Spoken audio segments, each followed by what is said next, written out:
दोस्तों, गौतम बुद्ध अक्सर अपने शिष्यों से कहा करते थे कि दुनिया की सबसे तेज छुरी हमारी जबान है और दुनिया में सबसे खतरनाक हथियार हमारे शब्द हैं, जो बिना किसी खून खराबे के लोगों को अंदर ही अंदर मार सकते हैं। हमारे शब्द हमारी ताकत हैं, लेकिन ये हमारी सबसे बड़ी कमजोरी भी हो सकते हैं। अगर हमें नहीं पता कि कब, कहां और कितना बोलना है, यदि हम सही समय पर सही इरादे के साथ सही शब्दों का प्रयोग करते हैं तो हमें यह एक सफल व्यक्ति बनाता है। लेकिन हम यदि सही समय पर सही इरादे से सही शब्दों का इस्तेमाल नहीं करते हैं तो यह हमारे जीवन को नर्क से भी बदतर बना सकता है। तो आज मैं मौन के ऊपर एक कहानी सुनाऊंगा और ये कहानी आपके जीवन को बदलने वाली है, आपको मौन की शक्ति का एहसास कराने वाली है। नेपाल में एक बहुत ही प्रसिद्ध बौद्ध भिक्षुक हुए। वो अकेले रहते थे, जंगल के पास, दुनिया के शोर शराबे से दूर। वो एक बहुत ही बड़े ध्यानी और प्रबुद्ध व्यक्ति थे और इसीलिए वो पूरे नेपाल में बहुत प्रसिद्ध भी थे। एक दिन एक राजकुमार उनके पास आया और बोला, प्रिय भिक्षुक, मैं हमेशा थका हुआ और निराश महसूस करता हूँ। मेरा मन बहुत अशांत रहता है, मैं बहुत परेशान महसूस करता हूँ। हालांकि मेरे पास सब कुछ है, दौलत, शोहरत, सुख सुविधाएं, जो हर व्यक्ति चाहता है या पाने की इच्छा करता है, लेकिन फिर भी मेरे अंदर इतनी अशांति और चिंता क्यों है? भिक्षुक ने कहा, प्रश्न का उत्तर तुम भी जानते हो, बस तुमने कभी इसकी तलाश नहीं की। भिक्षुक ने आगे कहा, मैं एक प्रयोग करना चाहता हूं, क्या तुम करना चाहोगे?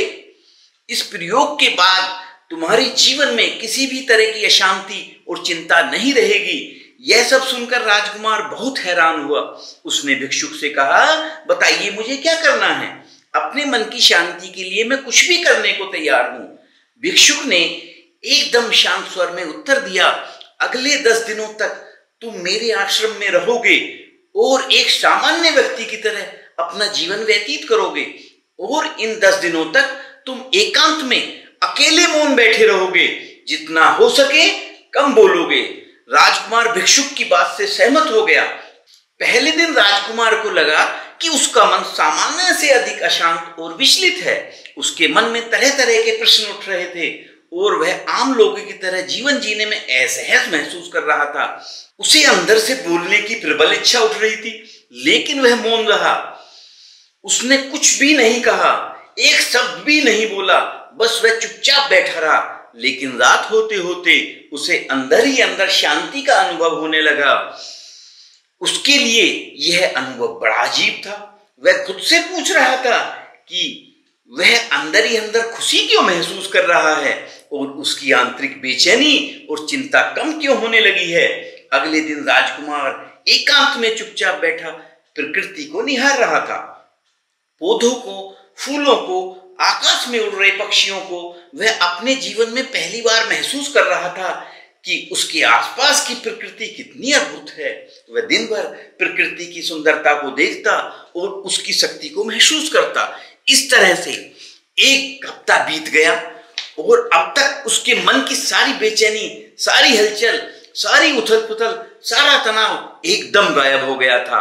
8वें दिन भी सुबह राजकुमार फिर से एकांत में बैठ गया और कुछ ही मिनटों में उसकी आंखें अपने आप बंद हो गई और वह गहरे ध्यान में चला गया। वह पूरे दिन आंखें बंद किए बैठा रहा और गहरे ध्यान में डूबता चला गया। ना कोई शब्द, ना कोई चिंता। राजकुमार भीतर से असीम शांति और आनंद से भर गया। राजकुमार अपने बाकी के 2 दिनों इसी तरह गहरे ध्यान में व्यतीत करने के बाद 11वें दिन बौद्ध भिक्षुक के सामने प्रस्तुत हुआ और भिक्षुक को प्रणाम करके बोला, प्रिय भिक्षुक, मुझे उत्तर मिल गया। मेरे मन में इतनी उथल पुथल और चिंता क्यों थी? मैं जान गया कि मेरा मन इतना अशांत और विचलित क्यों था। भिक्षुक ने मुस्कुराते हुए पूछा, बताओ क्या उत्तर मिला तुम्हें? राजकुमार ने कहा, मैं आवश्यकता से अधिक बातें करता था।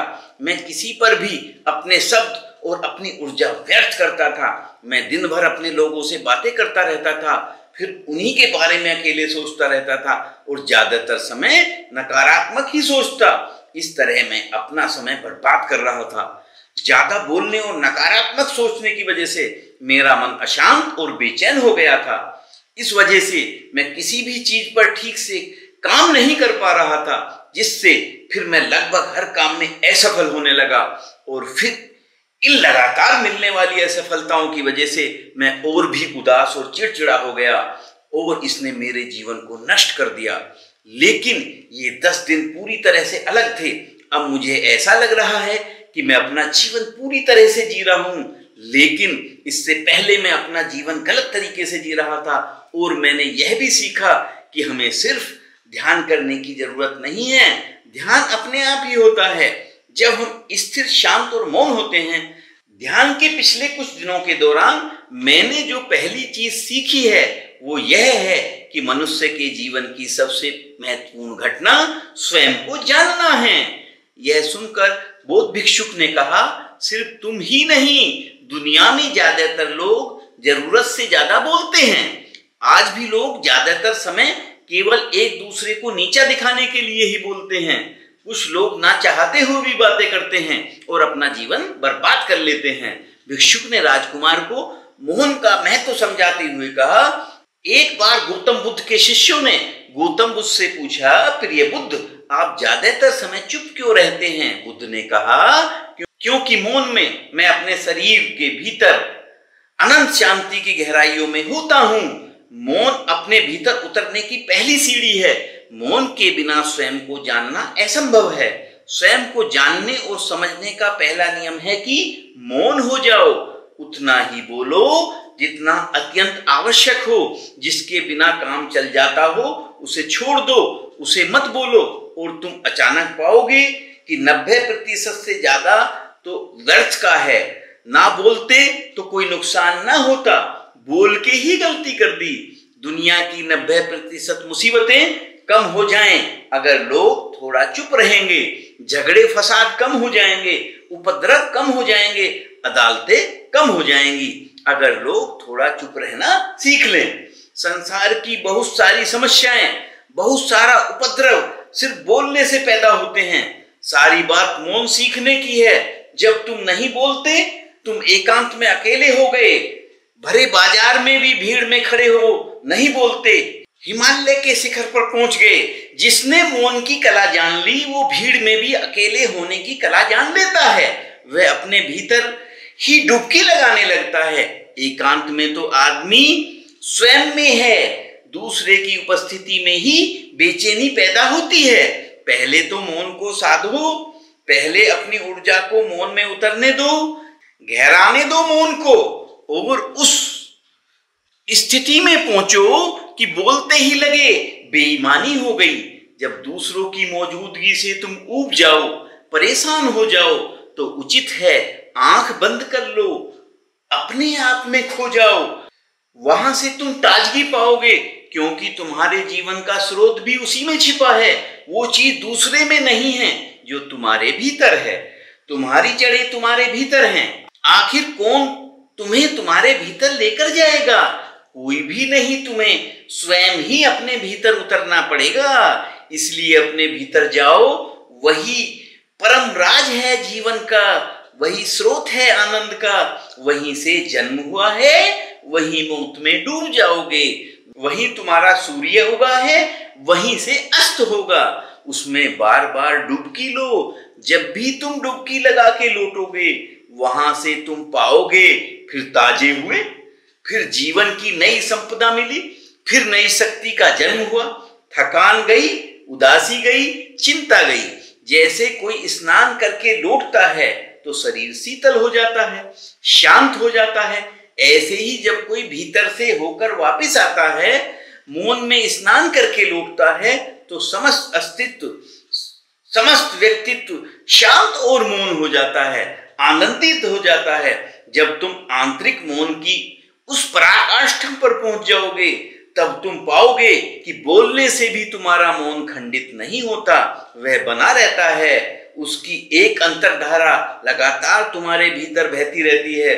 तुम बोलते तो हो, लेकिन अपने से छूटते नहीं। तुम शब्दों का प्रयोग तो करते हो, लेकिन वो तुम्हारे मौन को खंडित नहीं कर पाते। एक बार गहरे मौन में स्थिर हो जाओ, फिर तुम्हारी वाणी में भी सुगंध आ जाएगी, फिर तुम्हारी वाणी में भी एक विशालता आ जाएगी। तुम्हारा बोलना संगीतपूर्ण होगा, तुम्हारा बोलना सत्य होगा। तुम बोलोगे तो दूसरों पर भी शीतलता छा जाएगी। जैसे तुम अंदर से चुप होते हो, तुम इतने शक्तिशाली होने लगते हो कि समाज की निर्भरता तुम छोड़ने लगते हो और तुम्हारे जीवन में मस्ती आ जाती है, जो केवल दीवानों के जीवन में ही होती है। तुम्हारे चेहरे पर एक नई रौनक आ जाती है, तुम्हारी आंखें किसी और ही ओज से भर जाती हैं, तुम अनंत शांति के समुद्र में डूबने लगते हो। इतना कहकर बौद्ध भिक्षु मौन में चले गए। राजकुमार भी उनका धन्यवाद कर अपने महल वापस चला गया। दोस्तों, आपने भी अनुभव किया होगा कि बहुत ज्यादा बात करने से दिमाग अशांत हो जाता है, जिससे हम अपने दिमाग पर नियंत्रण और साथ ही साथ अपना ध्यान भी खो देते हैं। जो लोग बहुत ज्यादा बोलते हैं, उनके पास किसी एक काम पर ध्यान केंद्रित करने की काबिलियत नहीं होती। वो अपने किसी भी लक्ष्य पर पूरी तरह से केंद्रित नहीं हो पाते हैं।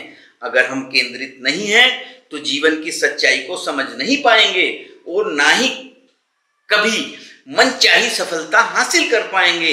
इसके अलावा भी आपने देखा होगा कि जो लोग अधिक बोलते हैं वो अक्सर लोगों के बीच हंसी का पात्र बन जाते हैं, और जो लोग कम बोलते हैं वो अपनी बात पर कायम रहते हैं। उन्हें लोगों से सम्मान मिलता है, लोग उनकी बातों को सुनते हैं और उन पर भरोसा भी करते हैं।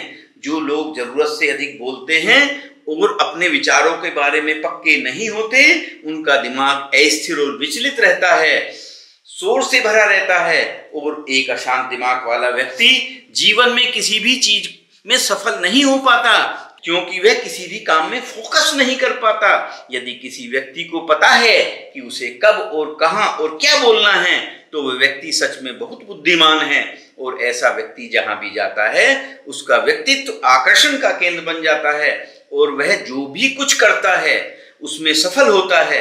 अगर हम किसी महान और सफल व्यक्ति के व्यक्तित्व को गहराई से देखें तो पाएंगे कि जो कम बोलते हैं और जो कम से कम शब्दों में अपनी बात खत्म कर देते हैं, वे बोलने से पहले चीजों और जिसके बारे में उसे बोलना है उसके बारे में गहराई से सोचते हैं।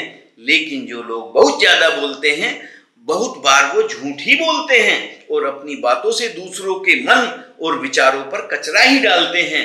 वो ज्यादातर समय दूसरों की बुराई ही करते रहते हैं, इसलिए उनके अपने भी उनसे नफरत करने लगते हैं और उनसे बचने की कोशिश करते हैं। हमारे शब्द वास्तविक भ्रम शक्ति हैं। मौन से धैर्य आता है, धैर्य से ध्यान, और ध्यान से हम अपने जीवन के बारे में जागरूक हो जाते हैं। इसलिए अगर हम ज्यादा बात करते हैं तो हम मौन में खो जाते हैं, जो मन की शांति का पहला स्तंभ है। दोस्तों, आज से हम भी मौन का अभ्यास करते हैं। आज से हम भी वही बोलेंगे जो जरूरी है, और हम कोशिश करेंगे कि कम से कम शब्दों में अपनी बात खत्म करें, और हो सके तो कोशिश करेंगे कि रोज कम से कम 30 मिनट एकांत में चुपचाप बैठकर मौन रहेंगे। मुझे पूरा विश्वास है कि हम सब के अंदर एक सकारात्मक बदलाव जरूर आएगा। तो दोस्तों, कैसी लगी ये हमारी बातें? यदि अच्छी लगी हो तो कमेंट्स करके जरूर बताना, और हमारे सब चैनल को सब्सक्राइब कर घंटी का बटन दबाना ना भूलना, जिससे इस प्रकार के वीडियो आपको समय पर मिल सके। अच्छा दोस्तों, अब चलते हैं फिर एक नई कहानी के साथ। तब तक अपना व अपनों का ध्यान रखना। धन्यवाद।